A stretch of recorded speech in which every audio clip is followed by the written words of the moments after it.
News@1 में आप सभी का स्वागत है। 1 बजे की खास बुलेटिन में और मैं हूं आपके साथ रूपाली शर्मा। तो चलिए शुरुआत करेंगे इस वक्त सबसे पहली अहम खबर यानी कि जेपीसी पर जो बैठक की जा रही है, वक्फ बिल पर यह बैठक हो रही है और सुबह सवेरे से ही ये मीटिंग का दौर जो है वो शुरू है और इसी में जेपीसी मीटिंग में भारी हंगामा जो है वो देखने को मिला है। हंगामा करने पर 10 विपक्षी सांसद जो है उन्हें सस्पेंड कर दिया गया है। एक दिन के लिए जेपीसी सदस्यता से सस्पेंड वो लोग हो चुके हैं। वक्त पर जेपीसी की मीटिंग में ये भारी हंगामा हुआ है, जहां पर आपको बता दें कि वक्फ संशोधन बिल पर जेपीसी की बैठक हुई और इस पर हंगामा जो है जोरदार देखने को मिला। 10 सांसदों को समिति की सदस्यता से निलंबित कर दिया गया है और ये खबर इस वक्त सामने आ रही है। आपको बता दें कि वक्फ संशोधन विधेयक की समीक्षा के गठित संयुक्त संसदीय समिति की बैठक में जमकर हंगामा हुआ है। दिल्ली में हुई बैठक में आपको बता दें तृणमूल कांग्रेस के सांसद कल्याण बनर्जी और भाजपा सांसद निशिकांत दुबे में तीखी नोकझोंक देखने को मिली है। देखते ही बैठक में ये हंगामा शुरू हो गया और हालात जो है वो काबू में ना आते देख 10 सांसदों को समिति की सदस्यता से एक दिन के लिए निलंबित जो है वो कर दिया गया है और फिलहाल आपको बता दें कि बैठक को 27 जनवरी तक टाल दिया गया है। तो हंगामे के भेंट अब ये भी यानी जेपीसी की मीटिंग भी चढ़ती हुई नजर आई, जहां पर जम्मू कश्मीर के आपको बता दें कि इस्लामिक स्कॉलर या धर्मगुरु कह सकते हैं कि मीरवाइज उमर फारूक वहां पर पहुंचे थे और वक्फ संशोधन बिल पर जेपीसी की यह आखिरी बैठक। फिलहाल निशिकांत दुबे ने यह कहा है मुझे बोलने नहीं दिया गया। वहां पर कई लोगों की तरफ से बयान भी सामने आए हैं और इस वक्त जेपीसी की इस बैठक को लेकर भारी हंगामा, जहां पर आपको बता दें कि ओवैसी और कल्याण के समेत 10 विपक्षी सांसद जो है वो सस्पेंड कर दिए हैं। आपको बता दें जब मीटिंग चल रही थी, जब हंगामा सामने देखने को मिला तो मार्शल जो है वो बुलाना पड़ा और ये हंगामा फिलहाल 10 विपक्षी सांसदों को सस्पेंड जो है वो कर दिया गया है। असुद्दीन ओवैसी और कल्याण बनर्जी भी इसमें शामिल है। अब ये 27 या 28 जनवरी को जेपीसी रिपोर्ट जो है वो सौंपी जा सकती है। फिलहाल विपक्षी सांसदों का आरोप भी सामने आया है, जहां पर उनके द्वारा ये कहा गया कि उनकी बात ही नहीं सुनी गई। तो इस तरीके से हंगामे की भेंट जेपीसी की ये मीटिंग भी चढ़ गई, जहां पर वक्फ संशोधन बिल को लेकर बात की जानी थी। और यहाँ आपको बता दें कि फिलहाल विपक्षी सांसद सस्पेंड हंगामा कर रहे थे और जेपीसी मीटिंग में भारी हंगामा देखने को मिला है और हंगामा करने पर 10 विपक्षी सांसद सस्पेंड कर दिए गए हैं। वक्त पर जो है ये पूरी जानकारी आपको बता दें कि वक्फ संशोधन अधिनियम पर ये मीटिंग हो रही थी और जम्मू कश्मीर के मौलवी मीरवाइज उमर फारूक भी इस पर शामिल थे। सुबह सवेरे ही दिल्ली पहुंचे, जहां पर आपको बता दें अब हंगामा देखने को मिला। 10 विपक्षी सांसद सस्पेंड हो गए हैं। जल्द लोकसभा स्पीकर को जेपीसी जो है वो अपनी रिपोर्ट सौंपेगी 28 जनवरी या 27 को और 31 जनवरी को संसद में रिपोर्ट जो है वो सौंपी जाएगी कमेटी के द्वारा। वक्फ संशोधन अधिनियम पर जेपीसी की ये बैठक, जहां पर बैठक हंगामे की भेंट चढ़ती हुई नजर आई और इसमें 10 सांसदों को सस्पेंड कर दिया है, जिसमें आपको बता दें असुद्दीन ओवैसी और कल्याण बनर्जी भी शामिल है। तो इस वक्त जेपीसी की तरफ से ये बड़ी खबर सामने आ रही है, जहां पर अभी 10 सांसदों को अपनी सदस्यता से एक दिन के लिए निलंबित किया गया है और अघोषित आपातकाल जैसा माहौल जो है वहां पर चल रहा है। और अभी यहाँ पर पूरे तरीके से आप देखिए कि अपनी बातों को आगे रखते हुए साफ तौर पर अब आरोप भी एक तरफ से लगा दिया गया कि हमारी बातों को आगे रखने नहीं दिया गया। और वक्त पर जेपीसी की मीटिंग आपको बता दें 11 से 3:30 बजे तक ये मीटिंग है। मीटिंग में हंगामा करने पर 10 सांसद सस्पेंड हो गए हैं। 28 जनवरी तक लोकसभा स्पीकर को रिपोर्ट मिल सकती है और 31 जनवरी को संसद में रिपोर्ट कमेटी को सौंपनी होगी और कमेटी सौंपेगी। तो वक्त पर जेपीसी की ये मीटिंग, जिसमें आपको बता दें कि 10 सांसदों को निलंबित यानी सस्पेंड कर दिया गया है और यहाँ सांसद कल्याण बनर्जी और भाजपा सांसद निशिकांत दुबे यानी कांग्रेस और भारतीय जनता पार्टी में फिर से आपसी तकरार देखने को मिली और चर्चा जो है हंगामे में तब्दील हो गई। तो यहाँ पर बैठक में हंगामा जो है वो शुरू हो गया है और हालात काबू में ना आते देख मार्शल को बुलाया गया, जिसके बाद 10 सांसदों को सस्पेंड कर दिया। ताबिश कमाल हमारे संवाददाता सुबह सवेरे से ही वहां पर मौजूद है। ताबिश, बताइएगा क्या हुआ, कैसे हुआ, क्योंकि यहाँ पर फिर से देखने को मिला कि आपसी लड़ाई में जो बात होनी थी वो अधूरी की अधूरी रह गई। बिल्कुल, देखिए, चूंकि सुबह जब यहाँ से तमाम जो सांसद जा रहे थे तो उस वक्त भी ये उम्मीद थी कि कुछ ना कुछ आज बड़ा होने की उम्मीद है, और वही चीज हुई है। निशिकांत दुबे लगातार अपने आक्रामक मूड में रहते हैं, बीजेपी सांसद हैं। आज फिर एक बार बहस हुई है सत्ता पक्ष और विपक्ष के सांसदों के बीच। लगातार जिस तरह से जेपीसी को लेकर के डिमांड की जा रही है, अलग अलग तरह की डिमांड्स रखी जा रही हैं, उसके बाद से लगातार हम देख रहे थे कि हंगामा लगातार हमें पिछली मीटिंगों में देखने के लिए मिला था, लेकिन आज जोरदार हंगामा हुआ है और जेपीसी की कमेटी के जो चेयरमैन है जगदम्बिका पाल, उनको बड़ा यहाँ पर कदम उठाना पड़ा है। 10 सांसदों को उन्होंने सस्पेंड किया है, जो एक दिन के लिए उनकी जो सस्पेंशन है वो रखा जाएगा। उम्मीद ये जताई जा रही है कि कल दोबारा से सुचारू रूप से बैठक शुरू की जाएगी। हालांकि आज जम्मू कश्मीर से डेलीगेशन आया हुआ था, जम्मू कश्मीर का जो डेलीगेशन यहाँ पर पहुंचा था वो अपनी डिमांड्स लेकर के यहाँ पर आए थे, उनको भी कॉल किया गया था। तो ऐसे में चूंकि मीटिंग अंदर बंद हॉल में हो रही है, तो उम्मीद ये जताई जा रही है कुछ देर के बाद तमाम जो सांसद हैं और जो जेपीसी कमेटी के जो मेंबर्स हैं और जो डेलीगेशन अंदर गया है वो बाहर पार्लियामेंट के उस रूम के बाहर निकलेंगे और उनसे बातचीत की जाएगी आखिर पूरा माजरा क्या रहा था जिसकी वजह से इतना हंगामा हुआ कि निशिकांत दुबे जो बीजेपी सांसद है और निशिकांत दुबे का ये भी कहना है कि विपक्ष ने जानबूझकर जो है वो मीरवाइज उमर फारूक के सामने ये हंगामा किया है, क्योंकि वो धर्मगुरु है, मौलवी है, और उनके सामने तस्वीर जो है अलग रखने की कोशिश की गई, तभी ये हंगामा किया गया। देखिए, जिस तरह से आज हंगामा हुआ है ये बात साफ है। निशिकांत दुबे चूंकि बीजेपी के बहुत सीनियर लीडर भी हैं, सांसद भी हैं, और अक्सर अपनी बयानबाजी की वजह से कहीं ना कहीं सुर्खियों में बने रहते हैं, और उन्होंने जो आरोप लगाया है वो इसी वजह से लगाया है कि विपक्ष जो हंगामा कर रहा है वो इसी वजह से कर रहा है कि आज जम्मू कश्मीर के डेलीगेशन में मीर वाइज उमर फारूक आए हुए हैं, तो उनके सामने ये हंगामा पूरा इसलिए किया गया है दिखाने के लिए कि अपोजिशन की बात नहीं सुनी जा रही है, क्योंकि वो एक धर्मगुरु है, रिलीजियस लीडर हैं, और उसकी वजह से ये पूरा जो है अपोजिशन की सोची समझी एक साजिश थी जिसके तहत ये किया गया है। बीजेपी के सत्ता पक्ष के सांसद लगातार यही आरोप लगा रहे हैं, लेकिन ये बात जब क्लियर होगी, जब तमाम जो सांसद हैं बाहर निकलेंगे और वो बताएंगे आखिर पूरा माजरा क्या था, किस वजह से। हालांकि शुरुआत हंगामे की से हुई है, हंगामा दोनों तरफ से हुआ है।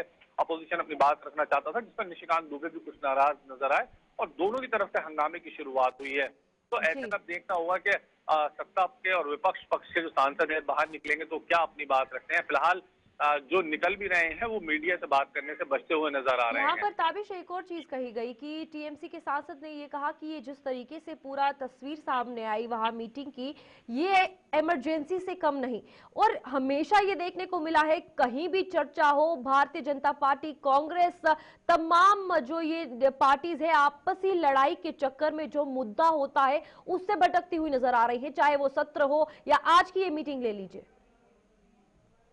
टीएमसी लगातार शुरू से इस बात को कह रही है कि जो मीटिंग होनी चाहिए वो शांतिपूर्वक होनी चाहिए और मसले का हल निकलना चाहिए, और इसलिए टीएमसी की तरफ जो भी सांसद मीटिंग में हिस्सा लेते हैं वो इस बात को कहते हैं, चाहे वो पार्लियामेंट की बात हो या सरकार से जुड़े और मुद्दों की बात हो, टीएमसी का अपना अलग रुख रहता है। भले ही इंडिया गठबंधन के तमाम सांसदों का अलग रुख रहता हो, लेकिन टीएमसी का अपना रुख रहता है। टीएमसी के जो सांसद हैं वो अपनी अलग बात करते हैं। उनका भी कहना स्पष्ट है कि जिस मीटिंग के लिए यहाँ पर बुलाया गया है, मीटिंग में जिस मुद्दे पर चर्चा होनी चाहिए उसी पर चर्चा होना चाहिए, बल्कि इसको भटकना नहीं चाहिए। यानी कि वक्फ बोर्ड को लेकर के जो मसले पर जिस पर चर्चा की जेपीसी के लिए बनाई गई है और जिस पर मांग अलग अलग तरह की उठ रही है उसी पर बातचीत होनी चाहिए, ना कि अन्य मुद्दों पर बातचीत होनी चाहिए। और इसी वजह से लगातार हमने हंगामा भी देखा है जेपीसी में, लगातार हंगामा ये पहली बार नहीं है। हालांकि इस बार हंगामा इतना बढ़ा कि बड़ा कदम उठाना पड़ा। हंगामे पहले भी हुए हैं लेकिन इतने ज्यादा हंगामा नहीं हुआ कि जो जेपीसी चेयरमैन जगदम्बिका पाल हैं उनको ये कदम उठाना पड़े, लेकिन आज बड़ा कदम उठाया गया है। अब देखना ये होगा क्या इससे सत्ता और विपक्ष के सांसद कुछ सीख लेते हैं या नहीं लेते हैं। ठीक है ताबिश, बहुत धन्यवाद हमारे साथ जुड़ने के लिए। और इसी के साथ जेपीसी की मीटिंग को लेकर अगर बात की जाए तो ये तगड़ा हंगामा अंदर देखने को मिला मीटिंग के दौरान, और अब यहां पर आगे बढ़ेंगे जहां पर किसकी दिल्ली होगी ये एक बड़ा सवाल है, क्योंकि विधानसभा चुनाव फेब में होने वाले हैं और यहां पर सियासी तकरार जो है वो देखने को मिल रही है। नेता एक दूसरे को घेरते हुए जमकर कटाक्ष कर रहे हैं। योगी के बयान पर केजरीवाल ने किया पलटवार, केजरीवाल ने बीजेपी पर जमकर निशाना साधा है। कई मुद्दों को लेकर बीजेपी पर उठाए बड़े सवाल, और यहां पर आपको बता दें कि फिर से दिल्ली की विधानसभा चुनाव की बात की जाए तो सियासी तकरार, सियासी गर्मी और पारा जो है वो चढ़ता हुआ नजर आ रहा है, जहां पर एक दूसरे पर बयानबाजी जो है वो खुल के की जा रही है और कई मुद्दों को लेकर घेराव एक दूसरे के साथ किया जा रहा है। भारतीय जनता पार्टी हो, आम आदमी पार्टी हो, कांग्रेस हो, कोई भी पीछे नहीं हट रहा। और इसी में योगी के बयान पर केजरीवाल ने पलटवार किया है, क्योंकि कल मुख्यमंत्री योगी आदित्यनाथ की जो है रैली दिल्ली में थी, प्रचार प्रसार के लिए यहाँ पर पहुंचे और 14 रैलियां उनकी होने वाली है। तो इसी में अब आम आदमी पार्टी ने घेराव जो है उनका किया, क्योंकि उन्होंने आम आदमी पार्टी को जो है कटघरे में खड़ा किया, कई सवाल आगे रखे और फिलहाल तस्वीर यही कि केजरीवाल ने बीजेपी पर जमकर निशाना साधा है। कई मुद्दों को लेकर सवाल भी उठाते हुए आम आदमी पार्टी के संयोजक अरविंद केजरीवाल नजर आ रहे हैं। यहाँ पर योगी के बयान पर यह पूरी सियासत जो है वो गरमाई हुई है। आम आदमी पार्टी के नेता संयोजक अरविंद केजरीवाल की अगर बात की जाए तो उन्होंने अभी योगी का घेराव किया है। आज नोएडा, ग्रेटर नोएडा और उत्तर प्रदेश में निवेश आ रहा है, दिल्ली में निवेश जीरो। यहां के उद्योग, यहां पर कोई उद्योग लगे, रोजगार का सृजन हो, यहां पे आम आदमी पार्टी ने कभी इसके लिए प्रयास नहीं किया। जो उद्योग चल रहे थे, बंदी के कगार पर पहुंचे, उनको रोकने के लिए कोई प्रयास नहीं किया। इनका तो एक ही उद्योग है, इन्होंने ओखला में और दिल्ली के अंदर हर महत्वपूर्ण स्थलों पर इन्होंने बांग्लादेशी घुसपैठियों को बसाने का काम किया। आपने देखा होगा अभी 2 वर्ष पहले जामिया मिलिया और उसके आसपास के क्षेत्रों में उत्तर प्रदेश सरकार की सिंचाई विभाग की जमीन पर भी इन्होंने, इनके विधायकों ने, इनके पदाधिकारियों ने, इनके पार्षदों ने बांग्लादेशी घुसपैठियों को बसाने का काम किया था। मैंने 2-3 बार बातचीत करने का प्रयास किया कि भाई उत्तर प्रदेश सरकार की जमीन पर मत बसाओ, लेकिन जब इन्होंने जबरदस्ती किया तो मुझे उत्तर प्रदेश से बुलडोजर भेजना पड़ा था उनको हटाने के लिए। और बहनों और भाइयों, मैंने उनको वहां पूरी निर्ममता के साथ अपनी सरकारी जमीन खाली करवाई और फिर उसे बैरिकेड करके उत्तर प्रदेश की पीएसी को वहां तैनाती दे दी है कि भाई अब आप यहां रहिए। दिल्ली की जनता के लिए कोई इंस्टीट्यूशन बनेगा, कोई सुविधा बनेगी, हम वहां उनको वहां पर उनके लिए जमीन उपलब्ध करवाएंगे, लेकिन विदेशी घुसपैठियों के लिए 1 इंच जमीन हम लोग दिल्ली के अंदर नहीं देंगे। पूरी दिल्ली दहशत में है और पूरी दिल्ली लोग बहुत ज्यादा डरे हुए हैं। कल योगी जी ने बिल्कुल सही मुद्दा उठाया है। योगी जी ने कहा कि उत्तर प्रदेश में योगी जी ने कानून व्यवस्था ठीक कर दी है। मैं नहीं जानता कि उत्तर प्रदेश में कानून व्यवस्था ठीक हुई है कि नहीं हुई है, लेकिन अगर योगी जी सही कह रहे हैं, उन्होंने ये भी कहा कि उत्तर प्रदेश में उन्होंने सभी गैंगस्टर्स का सफाया कर दिया है। अगर ऐसा है तो मैं योगी जी से कहना चाहता हूं कि दिल्ली की कानून व्यवस्था अमित शाह जी आती है। अमित शाह जी देश के गृह मंत्री हैं और दिल्ली की कानून व्यवस्था, दिल्ली की सुरक्षा, दिल्ली के लोगों को एक सुरक्षित जीवन देना, ये अमित शाह जी की सीधे जिम्मेदारी है। अगर योगी जी कह रहे हैं जैसे कि मैंने यूपी की कानून व्यवस्था ठीक कर दी, तो मैं उनसे निवेदन करूंगा कि आप अमित शाह जी को थोड़ा बिठा के समझाइए कैसे कानून व्यवस्था ठीक की जाती है। आप उनको बिठा के थोड़ा सा गाइड कीजिए, उनको थोड़ा समझाइए अमित शाह जी को कि दिल्ली की कानून व्यवस्था में क्या करने की जरूरत है, कैसे करने की जरूरत है, दिल्ली में कैसे सुरक्षा सबको दी जाए। वो कह रहे हैं कि मैंने गैंगस्टर सारे खत्म कर दिए उत्तर प्रदेश से, तो वो जरा सा अमित शाह जी को गाइड करें कि कैसे दिल्ली के अंदर गैंगस्टर राज खत्म किया जाए। अमित शाह जी के पास तो टाइम ही नहीं है। अमित शाह जी पूरे देश में एमएलए खरीदने, सरकारें गिराने, पार्टियां तोड़ने में लगे हुए हैं। तो योगी जी को थोड़ा सा अमित शाह जी को बिठा के ये भी समझाना पड़ेगा कि कानून व्यवस्था अगर ठीक करनी है तो थोड़ा टाइम देना पड़ेगा दिल्ली के लिए। आप दिल्ली को गैंगस्टर्स के हवाले नहीं छोड़ सकते। तो मैं यही अपील करता हूं योगी जी से कि थोड़ा सा बिठा के अमित शाह जी को समझाएं ताकि दिल्ली के लोगों को सुकून मिल सके। तो बिल्कुल यहाँ विधानसभा चुनाव को लेकर आपने देखा कि क्या कुछ कहना है। एक तरफ भारतीय जनता पार्टी की तरफ से यूपी के मुख्यमंत्री योगी आदित्यनाथ, तो दूसरी तरफ दिल्ली के आप संयोजक केजरीवाल। हमारे साथ केशव मोहन मिश्रा जुड़ चुके हैं। केशव, बताइएगा किस तरीके से दिल्ली में सियासत चल रही है, क्या कुछ तस्वीरें हैं, क्योंकि जाहिर सी बात है विधानसभा चुनाव में वार पलटवार देखने को मिलेगा। देखिए, बिल्कुल दिल्ली में विधानसभा चुनाव से पहले लगातार तमाम राजनीतिक दल अपनी तैयारियों में जुटे हुए हैं और ऐसे में तमाम दिग्गज नेताओं की जनसभाएं भी राष्ट्रीय दिल्ली में हो रही हैं। इस वक्त अगर हम जिक्र करें तो उत्तर प्रदेश के मुख्यमंत्री योगी आदित्यनाथ ने कल दिल्ली में अलग अलग जगहों पर जनसभाएं की।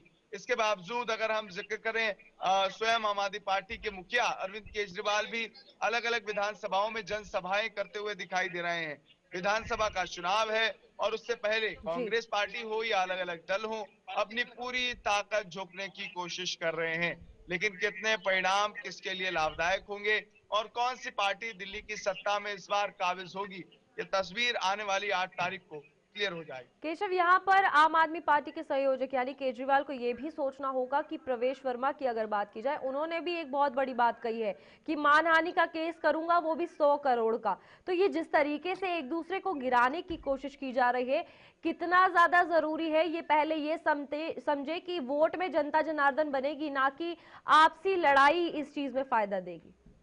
देखिए, दिल्ली की राजनीति में समय समय पर ये देखा गया है, एक दूसरे को तमाम राजनीतिक दल घेरते हुए दिखाई दिए हैं और यही बड़ी वजह है कि जब चुनाव का मौका है तो चाहे कांग्रेस हो या भाजपा हो, एक दूसरे को घेरती हुई दिखाई दे रही है।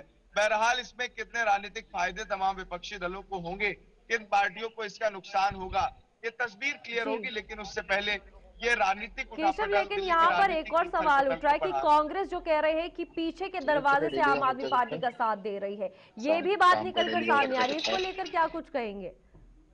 देखिए, बिल्कुल अलग अलग पार्टियों के अपने अलग अलग तर्क हैं और इसी दौरान जो बयानबाजियां हो रही हैं, उन बयानबाजियों के राजनीतिक बायोडाटा भी बनते हुए दिखाई दे रहे हैं। क्योंकि अगर हम जिक्र आम आदमी पार्टी का करें, आम आदमी पार्टी लगातार भाजपा को घेरती दिखाई दे रही है और कई ऐसे मुद्दे हैं जिन पर भाजपा को घेर रही है। प्रवेश सिंह वर्मा पर आरोप लगाए जा रहे हैं कि वो वोट खरीदने की कोशिश कर रहे हैं, कार्यकर्ताओं को धमका रहे हैं और भारतीय जनता पार्टी के लोग गुंडागर्दी कर रहे हैं और उनका जो चुनाव आयोग है उस पर कोई कार्रवाई नहीं कर रहा है। यही आरोप कालकाजी में भी जो है वो लगाया जा रहा है। हाई प्रोफाइल सीटों पर आम आदमी पार्टी का आरोप है कि भारतीय जनता पार्टी तानाशाही करने का काम कर रही है। तो अभी फिलहाल किस तरीके की हवाएं वहां पर चल रही हैं? जो बीजेपी वर्सेस आप हो रहा है, क्या कुछ देखने को मिल रहा है, किस तरीके से टक्कर है वहां पर?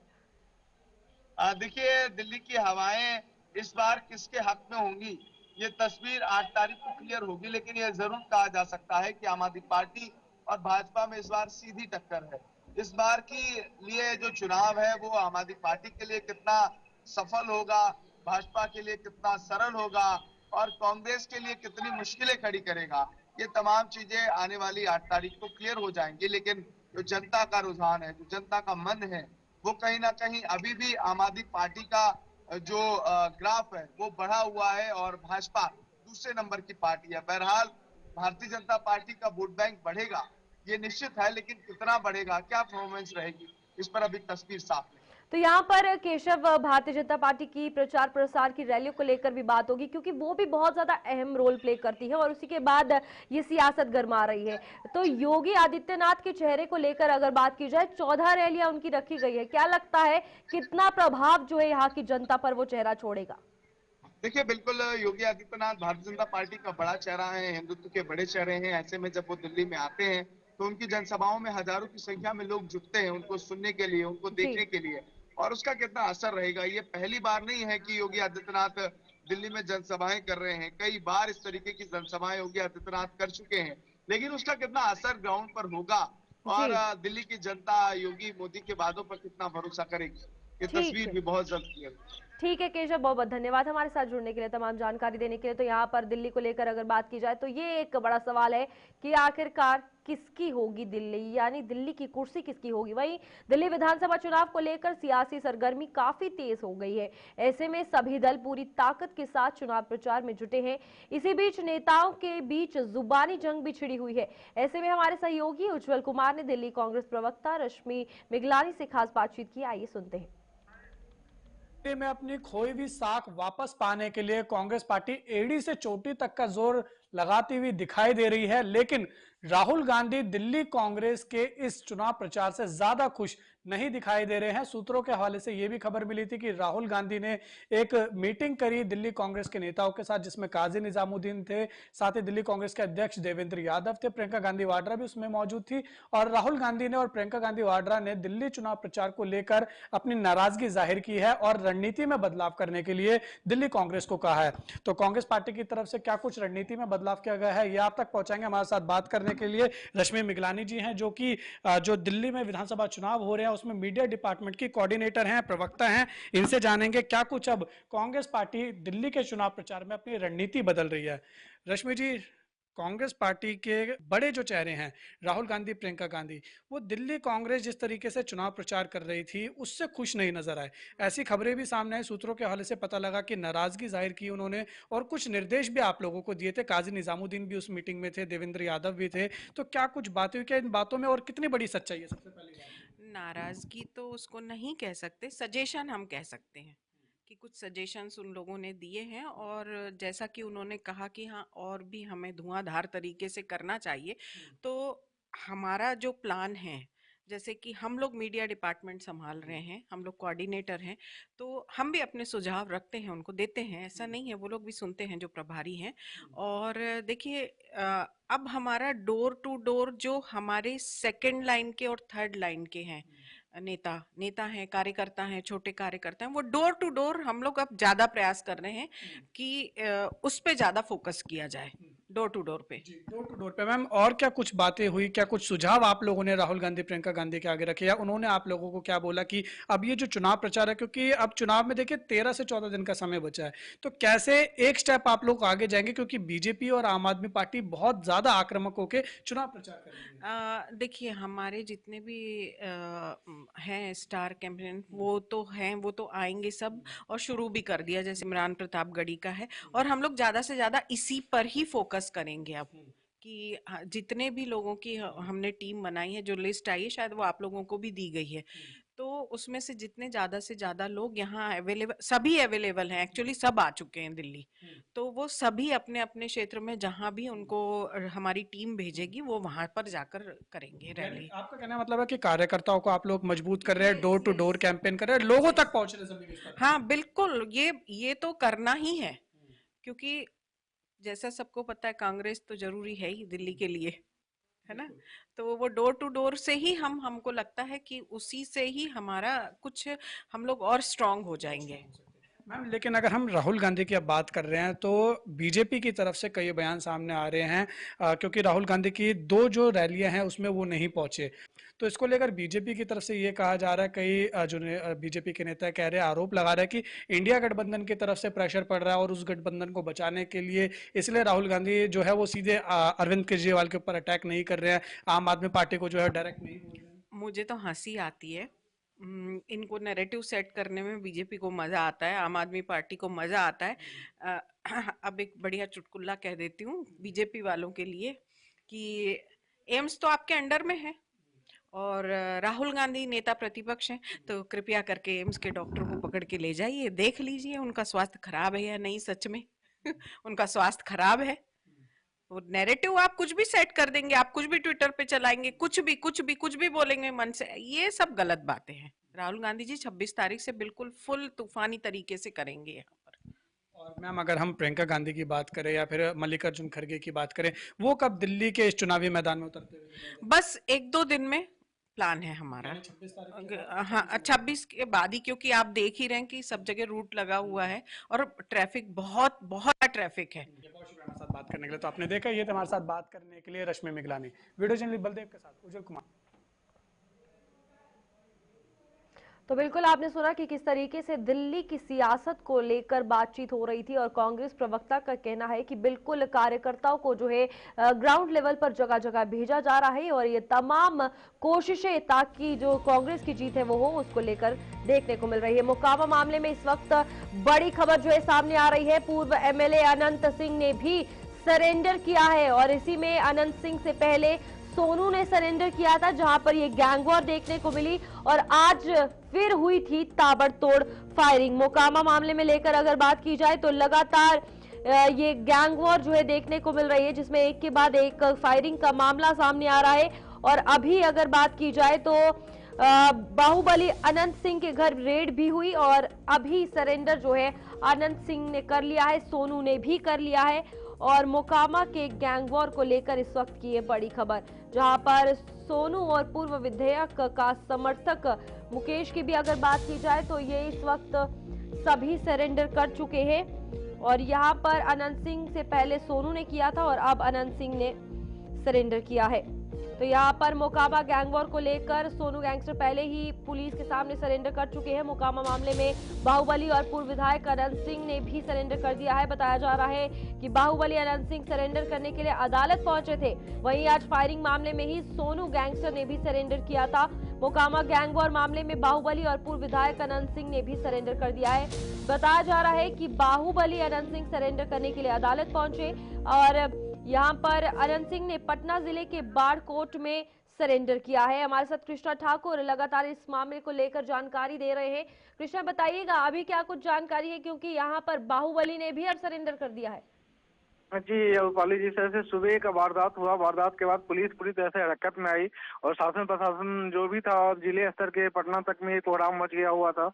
ये नतीजा चूंकि 2 दिन पहले जब गोलीबारी हुई थी उसी समय ये उन लोगों को बताया गया था कि आप जब पुलिस ने अपना एफआईआर किया था उस बिना पे उन लोगों को वारंट जारी किया था। चूंकि एक केस जो एफआईआर जो दर्ज थी वो सोनू मोनू के यहाँ से भी हुई थी जो अनंत सिंह के खिलाफ हुई थी और अनंत सिंह भी सोनू मोनू के खिलाफ जो अपना एफआईआर मतलब जो भी कॉपी है वहाँ उन्होंने पेपर सबमिट किया था। हालांकि पुलिस जो कार्रवाई की है उनको दोनों पक्ष को देखते हुए पुलिस भी एक एफआईआर की थी। उसी पक्ष में क्योंकि सुबह में जो दोबारा गोलीबारी हुई उसके बाद पुलिस या विभाग में पूरी तरह से कहीं ना कहीं एक दबाव दिखते नजर आया और उस पे दबाव दिया गया और सोनू मोनू पहले अपना जो भी होता है थाना में जाके पहले दिए कि अपनी गिरफ्तारी दिए और जो कोर्ट के माध्यम से अनंत सिंह ये था कि शाम तक अनंत सिंह आज गिरफ्तारी दे सकते हैं, लेकिन फर्स्ट हाफ में ही अनंत सिंह अपना कोर्ट में जाके एक बाढ़ कोर्ट है उन लोग को मोकामा का लोकल वहाँ का अनुमंडलीय कोर्ट है वहाँ उन्होंने अपनी अब आगे की क्या कार्रवाई की जाएगी? कृष्णा ठाकुर, सरेंडर तो कर दिया है यहाँ पर फिलहाल मोकामा को लेकर अगर बात की जाए तो यहाँ पे आपके द्वारा ये जानकारी दी गई थी कि ये एक ऐसा एरिया है जहाँ पर हर किसी के पास हथियार मिलता है। बिल्कुल, जिस तरह से चूंकि अभी का जो घटना है वारदात हुआ है उसमें देखने को भी ये भी मिला कि लगभग जो भी अनंत सिंह के गुट के आदमी रहे हों या सोनू मोनू के गुट के आदमी रहे हों या सोनू मोनू का जो इतिहास रहा हो या अनंत सिंह का जो इतिहास रहा हो, तो गुर्गे के पास में AK-47 कॉमन देखा जाता है। उनके पास में जो भी अभी तक में जहाँ जहाँ भी ऐसी वारदातें हुई हैं तो हर एक के पास में हथियार में जो कि लाइसेंसी नहीं होते हैं, जाहिर सी बात है, तो कहीं ना कहीं ये देखने को मिलता है। और मोकामा क्षेत्र काफी सनसनी बिहार में एक अलग जगह बनाया हुआ है जो वहाँ से कई सारे बाहुबली पूर्व में भी एक्टिविटी में रहे हैं और उसको संचालित करते रहे हैं। तो कहीं ना कहीं मोकामा क्षेत्र पे अंकुश की बात जो हो रही थी तो वहाँ छोटे सरकार के नाम से अपने बच्चों से कायम किए हुए थे। अब वहाँ अलग अलग गुट, इन्हीं के गुट, चूंकि सोनू मोनू इन्हीं के गुट के आदमी थे तो उस पर शिकंजा। दूसरी बात, सरकार की इलेक्शन थी और सरकार कहीं ना कहीं नो टॉलरेशन वाली सिद्धांत पे चलती है और उसमें अब यहाँ पर कितना ज्यादा जरूरी हो गया है कि मोकामा में इस चीज पर ध्यान दिया जाए कि गैंग वॉर जो है वो ना देखने को मिले। अपने गुट में तो लड़ाइयां हो ही रही हैं, हथियार हर किसी के पास है, ये यहाँ की सिक्योरिटी और मोकामा की तस्वीर और प्रशासन सब पे सवाल खड़े करती है। जी बिल्कुल, चूंकि प्रशासन पे सबसे चूंकि लोकल प्रशासन कहीं ना कहीं उसमें इन्वॉल्व रहता है। ये लोकल प्रशासन को हर एक इन्फॉर्मेशन होती ही है कि कौन से गुटबंदी कर रहा है, कौन सा क्या वारदात हो रहा है लोकल।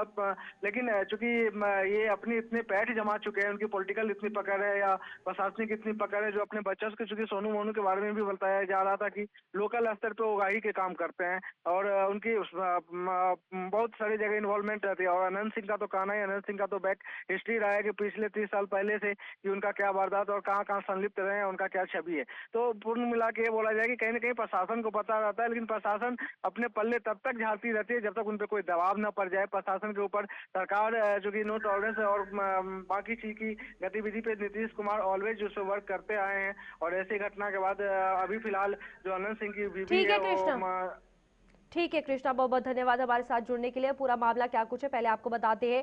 बिहार के मोकामा में बुधवार को अनंत सिंह और सोनू मोनू गैंग के बीच 70 से 80 राउंड गोलियां चढ़ी, जिसमें अनंत सिंह बाल बाल बचे थे। और आपको बता दें वारदात के दौरान अनंत सिंह के एक समर्थक को गोली लग गई थी, जिसके बाद इस मामले में पुलिस ने अनंत सिंह और सोनू मोनू को नामजद करते हुए कुल 3 FIR दर्ज की थी। तो ये सोनू के बाद अनंत सिंह ने भी अब सरेंडर कर दिया है।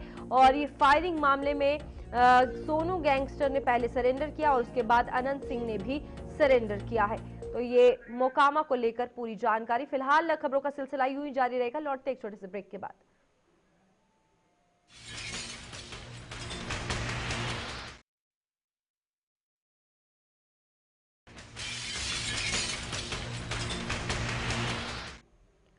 चलिए ब्रेक के बाद लौट चुके हैं, आगे बढ़ते हैं जहां पर दिल्ली को लेकर ही बात होगी। और यहां पर दिल्ली की अगर बात की जाए तो विधायक के बेटे की बहस जो है वो पुलिस के साथ हुई है। और ये बड़ी खबर अभी सामने आ रही है, आम आदमी पार्टी के विधायक के बेटे की पुलिस से बहस हुई है, जहां पर विधायक अमानतुल्लाह के बेटे की बुलेट जो है वो जब्त कर ली गई और 20,000 चालान जो है वो काटा गया, क्योंकि साइलेंसर मॉडिफाइड था।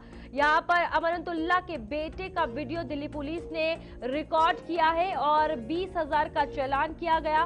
पुलिस ने रोका तो बोला पापा विधायक है हमारे। तो आप देखिए आम आदमी पार्टी विधायक अमानतुल्लाह के बेटे की ये किस तरीके की तस्वीरें सामने आ रही है, जहां पर बुलेट जब्त किया गया पुलिस के द्वारा। तो ये बयान सामने आते हैं कि हमारे पिता जो है वो विधायक है। और ये वीडियो देखिए, ये आम आदमी पार्टी विधायक के बेटे की तस्वीर है, वीडियो है जो उस टाइम बनाई गई है। और चेकिंग के दौरान बहस होने पर आम आदमी पार्टी विधायक अमानतुल्लाह के बेटे मोहम्मद अनस की बाइक जो है वो जब्त कर ली गई और 20,000 का जुर्माना लगाया गया। पुलिस टीम ओखला इलाके में आपको बता दें कि रिपब्लिक डे के चलते चेकिंग कर रही थी। इस दौरान 2 युवक मॉडिफाइड साइलेंसर वाली बाइक लेकर निकले थे और ये बुलेट बाइक थी। पुलिस ने रोका और साइलेंसर को मोटर व्हीकल एक्ट का हवाला देते हुए गैर कानूनी बताया गया। इसके बाद युवक ने कहा कि उसके पिता विधायक है। पुलिस और लड़के के बीच काफी बहस हुई। पुलिस अफसर ने भी लड़के के पिता से मोबाइल पर बात की और कहा कि मैं बाइक का चालान कर रहा हूं और ये कह रहे हैं कि पापा विधायक है।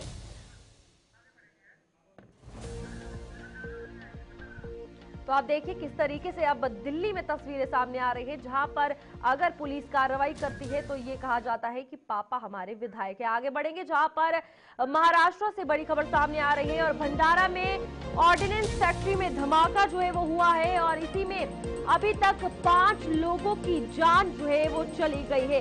इस वक्त की दुखद खबर है, छत गिरने से 12 लोग मलबे में दबे हुए हैं, 2 को बचाया गया है। घटना के बाद तेजी से चलाया गया रेस्क्यू ऑपरेशन। महाराष्ट्र से इस वक्त की बड़ी खबर सामने आ रही है, जहां पर आपको बता दें कि भंडारा में ऑर्डिनेंस फैक्ट्री में धमाका हुआ है, 5 की मौत हुई है और छत जो है वो ढह गया, जिसमें फिलहाल 5 लोगों की मौत हुई है। और ये आवाज ब्लास्ट की आपको बता दें कि 5 किलोमीटर दूर तक सुनी गई। आसमान में उठता धुआं भी कई किलोमीटर तक दिखाई दिया। फिलहाल 12 लोगों के दबे होने की आशंका है, जिसमें से 2 लोगों को निकाल लिया गया है।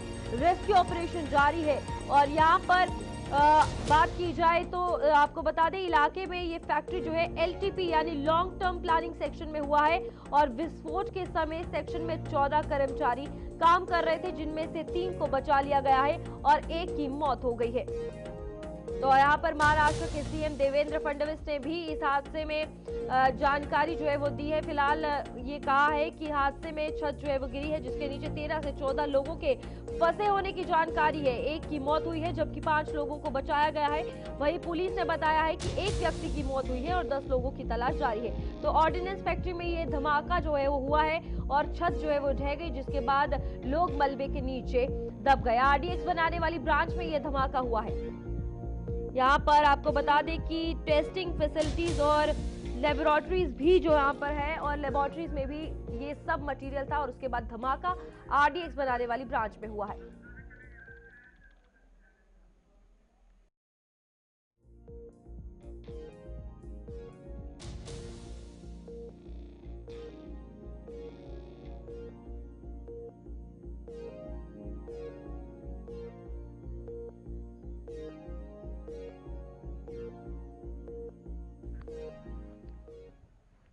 तो अब बात होगी महाकुंभ को लेकर और महाकुंभ में पाबंदियों को लेकर। तो बिल्कुल महाकुंभ को लेकर अगर बात की जाए तो इस वक्त की बड़ी खबर, और आज से बाहरी गाड़ियों की एंट्री पर बैन लगा दिया गया है। पहली बार ड्रोन शो का शुरू हो रहा है आयोजन और महाकुंभ में ये सभी व्यवस्थाएं की जा रही है क्योंकि संगम स्नान के लिए उमड़ी भारी भीड़ जो है वो देखने को मिल रही है और अब तक 10 करोड़ श्रद्धालुओं ने आस्था की डुबकी महाकुंभ में लगाई है। तो महाकुंभ में एंट्री जो है वो बाहरी गाड़ियों की फिलहाल बैन कर दी है। आग की घटना के बाद प्रशासन भी जो है वो फुल एक्शन में नजर आ रहा है, जहां पर गैस सिलेंडरों के खिलाफ अभियान जो है वो चलाया जा रहा है ताकि इस तरीके की वारदात जो है ना देखने को मिले, क्योंकि यहाँ पर बहुत नुकसान जो है महाकुंभ में देखने को मिला था जब वो वारदात पूरी सामने आई थी। और इसी में गैस सिलेंडरों के खिलाफ अभियान चलाया जा रहा है और जब्त अनधिकृत गैस सिलेंडरों से बनेगा सुरक्षा अमृत। फिलहाल यहाँ पर व्यापक स्तर पर अभियान जो है वो चलाया गया है और योगी सरकार हर एक थोड़ी देर में तैयारियों का जायजा ले रही है। 24 घंटे वहां फायर एंड इमरजेंसी टीम मौजूद रहेगी ताकि दोबारा हादसा पेश न आए, क्योंकि करोड़ों की संख्या में श्रद्धालु जो है महाकुंभ में मौजूद है और जवान जो है फायर एंड इमरजेंसी डिपार्टमेंट के तैनात है 24 घंटे। और लोगों को, श्रद्धालुओं के लिए महाकुंभ जो है मिसाल साबित होता हुआ नजर आ रहा है, क्योंकि योगी सरकार की तैयारियां भी जो है, व्यवस्थाएं जो है सभी सफल होती हुई नजर आ रही है। और एक समान ये महाकुंभ जहां देश भर से सनातनी जो है इस संगम में स्नान करने आ रहे हैं और यहाँ हर एक चीज पर ध्यान दिया जा रहा है, पाबंदियों पर ध्यान दिया जा रहा है। और यहाँ मीडिया को लेकर भी अगर बात की जाए तो आज आदेश ये भी जारी हुए हैं कि किसी भी मीडिया कर्मी को अंदर जाने से नहीं रोका जाएगा। यहाँ पर आपको बता दें 250 से ज्यादा सिलेंडर है जिनकी जांच की गई और जवान जो है फायर एंड इमरजेंसी के टीम के तैनात है। तो ये बड़ा अभियान महाकुंभ में चलाया जा रहा है और योगी सरकार खुद हर एक चीज का निरीक्षण कर रही है, रिपोर्ट जो है वो ली जाती है। विकास के लिए तो काम किया जा रहा है, लेकिन महाकुंभ जो पूरे विश्व में प्रसिद्ध है और अपनी ये खुद में मिसाल प्रयागराज कायम करता हुआ नजर आ रहा है, उसमें भी पूरी तैयारियां की गई है। तो महाकुंभ को लेकर इस वक्त की बड़ी खबर, जहां पर आपको बता दें कि अभियान जो है वो चलाया जा रहा है। सुरक्षा अमृत कलश जो है बनाया जाएगा इनके जरिए से और 250 से ज्यादा सिलेंडर जो है मेला क्षेत्र में पकड़े गए हैं, क्योंकि कुछ ही दिन पहले ये देखने को मिला था कि टेंटों में आग जो है वो लगी थी और अब इसको लेकर अभियान चलाया जा रहा है। महाकुंभ 2025 को लेकर अगर बात की जाए तो यहाँ पर आज से मेले में बाहरी गाड़ियों का प्रवेश जो है वो रोक दिया गया है, यानी कोई भी गाड़ी अंदर नहीं आएगी। और यहाँ पर यातायात प्रभारी, आपको बता दें, उनकी तरफ से ये कहा गया है कि शनिवार और रविवार को गणतंत्र दिवस की छुट्टी को देखते हुए ये फैसला लिया गया है।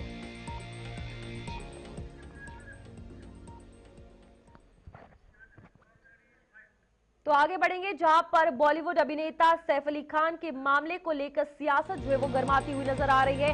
सैफ मामले पर सियासत जो है वो गरमाई है और यहाँ पर अगर बात की जाए तो आपको बता दें मामले को लेकर आरोप प्रत्यारोप जो है वो तेज हो गए हैं, जिसमें सैफ की मेडिकल रिपोर्ट भी सामने आई है और अस्पताल जो है उन्हें एक दोस्त लेकर पहुंचा था, जहां पर मेडिकल रिपोर्ट में 5 जगह चोट लगी है और हॉस्पिटल से निकलते समय सैफ अली खान के बाएं हाथ में काली पट्टी बंधी हुई दिखी थी। तो ये अभी एक के बाद एक सियासत जो है गरमाती हुई नजर आ रही है। मुद्दा कोई भी हो, राजनीति घुस जाती है और यहाँ पर मेडिकल रिपोर्ट फिलहाल सैफ अली खान के सामने आई है, जहां पर अस्पताल उनका दोस्त उन्हें लेकर पहुंचा और उसके बाद ये भी देखा गया कि पुलिस ने सैफ अली खान का बयान दर्ज किया है। सैफ अली खान बॉलीवुड अभिनेता की अगर बात की जाए तो कुछ दिन पहले उनके घर में जो है एक व्यक्ति ने घुसकर उन पर हमला किया था चाकू से और देखिए किस तरीके से तस्वीरें सामने आई हैं। और यहाँ पर 16 जनवरी की वो रात एक एक सच खुद सैफ अली खान के द्वारा बताया गया, जहां पर पुलिस ने चाकू हमले के संबंध में पूछताछ जो है सैफ अली खान से की। बयान जो है दर्ज किए। सैफ ने बताया कि 16 जनवरी की रात वह और उनकी पत्नी करीना कपूर 11वीं मंजिल पे अपने बेडरूम पे थे जब उस चोर ने आकर हमला कर दिया। तो आप देखिए यहाँ पर अगर बात की जाए सैफ के हमले को लेकर, बॉलीवुड अभिनेता पर जो हमला हुआ उसके बाद एक एक बयान उनकी तरफ से दिया गया है और उन्होंने यही कहा है कि यहाँ पर बेडरूम में वो चोर घुसा और उसके बाद चाकू से एक के बाद एक हमला उन पर किया गया। फिलहाल इस बुलेटिन में इतना ही। दीजिए इजाजत और आप जुड़े रहिए JK 24/7 न्यूज के साथ।